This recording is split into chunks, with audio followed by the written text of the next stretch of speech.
Former senior advisor to the Trump transition team and the Trump 2024 campaign, Jason Miller. Jason, welcome to Bianca Across the Nation. Great to be with you. You know, immigration was such a cornerstone of the campaign that you were a part of, a huge part of. So when you hear Tom Homan announcing that and saying the law will still be enforced, I want to get your reaction because Mayor Jacob Frey seems to want to make it a political win for them. He starts out today saying they thought they could break us, but a love for our neighbors and a resolve to endure can outlast an occupation. Note that word. These patriots of Minneapolis are showing that it's not just about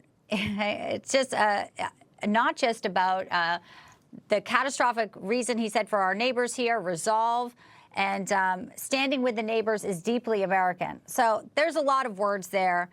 Ultimately, do you think that it's about love for neighbors? Do you think it's about an occupation? What do you make of his messaging? It seems to obviously contradict with what will actually be happening on the ground.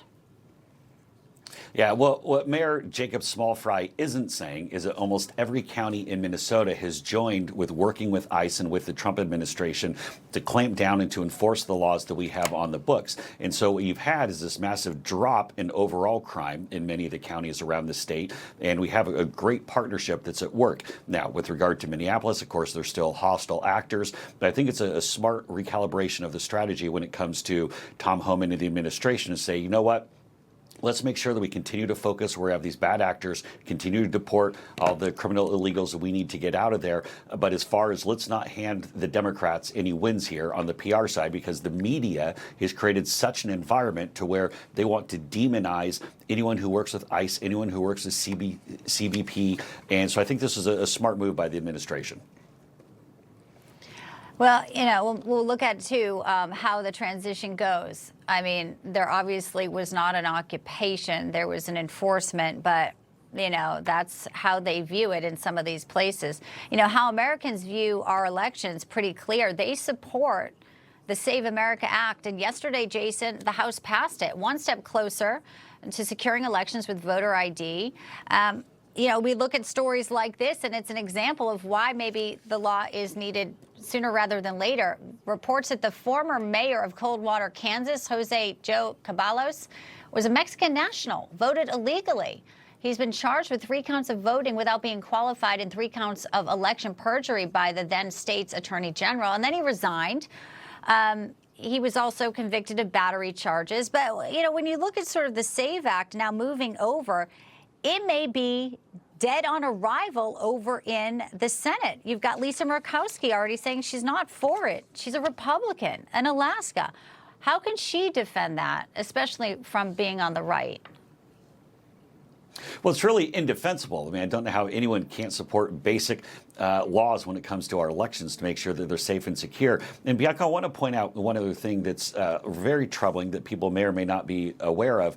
In some of these larger municipalities, whether it be New York, San Francisco, a number of other places, people who are not citizens, i.e. people here illegally, or even if they're here legally but not citizens, in many places are able to vote in local elections. And I'm still completely befuddled as to where that line is going to be drawn when they say, hold on, you can vote for mayor, you can vote for city council, but we're going to be very, very careful that you do not get the ballot to vote for your member of Congress or for president or anything else at the federal level for that matter. So I think this is very serious, and this is such a common sense policy. Even Joe Biden would go and have to show his ID when he would go in to vote. He probably doesn't remember having needed to do that. This is some real common sense, and I would say anyone on the Senate side who's not voting to support this, then I would not give them my vote, whether it's in the primary or in the general.